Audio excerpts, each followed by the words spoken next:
12 ফেব্রুয়ারি ধানের শীষে ভোট দিয়ে দেশ পুনর্গঠনের সুযোগ দিতে ঢাকাবাসীর প্রতি আহ্বান জানিয়েছেন বিএনপি চেয়ারম্যান তারেক রহমান। বলেন, প্রতিপক্ষ সম্পর্কে গীবত নয়, বরং জনগণের কল্যাণে বিএনপি পরিকল্পনা তুলে ধরছে।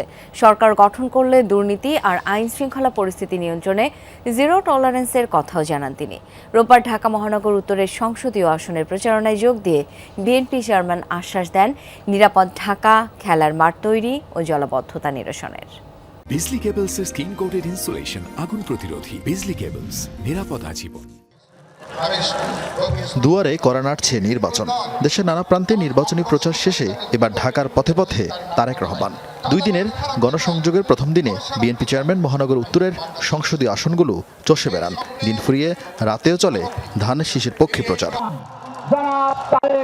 তারেক রহমান সব সমাবেশেই বারবার গুরুত্ব দেন ঢাকা নিরাপত্তা, নারীদের জন্য কাঙ্ক্ষিত পরিবেশ আর সন্ত্রাস, চাঁদাবাজের মতো সামাজিক অপরাধ দমনের বিষয়। দলীয় প্রতিকার প্রার্থী পরিচিতি অনুষ্ঠানে বললেন, নির্বাচিত হলে 13 ফেব্রুয়ারি থেকেই নগরবাসীর দায়িত্ব নিবে তার দল। এই নির্বাচনে আমরা সঠিক ব্যক্তিকে ইনশাআল্লাহ নির্বাচিত করব, যাকে নির্বাচিত করার মাধ্যমে এই এলাকার যে চাঁদাবাজির সমস্যা আছে সেটিকে যাতে আমরা ঠিক করতে পারি। যেই অধিকার আগামী 12 তারিখে আমরা প্রয়োগ করতে যাচ্ছি, এই অধিকার প্রয়োগ করার মাধ্যমে আমাদেরকে গণতন্ত্রের ভিতকে শক্তিশালী করতে হবে। কারণ দেশে যদি গণতন্ত্র থাকে তার মানেই জনগণের প্রতিনিধি থাকবে। ঢাকা 15, 16, 11, 12, 13 কিংবা 14 প্রতিটি প্রচারণায় বিএনপি চেয়ারম্যান স্থানীয় সমস্যা চিহ্নিত করে তার সমাধানের আশ্বাস দেন। জানান, বিএনপি সরকার গঠন করলে সারা দেশের মতো ঢাকার প্রতিটি এলাকায় হাসপাতাল ও ভোকেশনাল ইনস্টিটিউট তৈরি করা হবে। উদ্বাস্তুদের আবাসিক সমস্যার সমাধান আর ঢাকার জলাবদ্ধতা নিরসনও নেওয়া হবে পর্যাপ্ত খাল খননের উদ্যোগ। দেশনেত্রী বেগম খালেদা জিয়াকে বিভিন্ন রকম প্রস্তাব দেওয়া হয়েছিল যে উনি যাতে বিদেশে চলে যান, কিন্তু দেশনেত্রী খালেদা জিয়া জেল জুলুম স্বীকার করে মৃত্যু অবধারিত জেনেও উনি এই দেশের মানুষকে অর্থাৎ আপনাদেরকে ফেলে উনি যাননি। জীবনের শেষ দিন পর্যন্ত উনি আপনাদের সাথে ছিলেন। দুর্নীতি এবং আইন শৃঙ্খলা রক্ষা যে কোনো মূল্যে জনগণের জন্য, এই দেশের জন্য আমরা নিশ্চিত করব।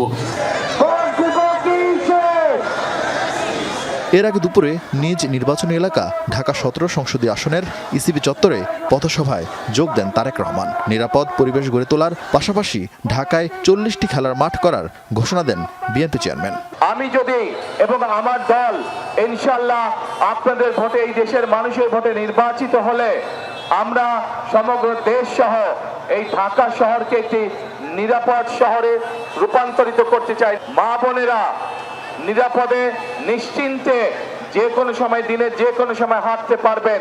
যেই শহরের মানুষ নিরাপদে বসবাস করতে পারবে, ব্যবসা বাণিজ্য, চাকরি বাকরি করতে পারবে। বিএনপির ইশতেহারে যাবতীয় পরিকল্পনা তুলে ধরা হয়েছে উল্লেখ করে তারেক রহমান বলেন, 12 ফেব্রুয়ারি সঠিক প্রার্থীকে নির্বাচিত করে দেশ পরিচালনার সিদ্ধান্ত নিতে হবে জনগণকে। দলের পক্ষ থেকে আনুষ্ঠানিকভাবে ধানের শীষ তুলে দিলাম আপনাদের সামনে। ঢাকার পথসভার প্রথম দিনেই নাগরিক সমস্যা সমাধানে বেশি জোর দিলেন বিএনপি চেয়ারম্যান তারেক রহমান। বললেন, পরীক্ষিত ও ঘরের ছেলেমেয়েদের পাশে থাকার অনুরোধ করেন। ভোটার আমানত রক্ষায় সকাল থেকেই, বিশেষ করে ফজরের নামাজের পর থেকেই ভোট কেন্দ্র পাহারা দেয়ার সতর্ক করেন। ধর্মীয় পোশাকে অনেকেই ভোট বানচালের ষড়যন্ত্র করতে পারে। আরিফিন শাকিল, যমুনা নিউজ, ঢাকা।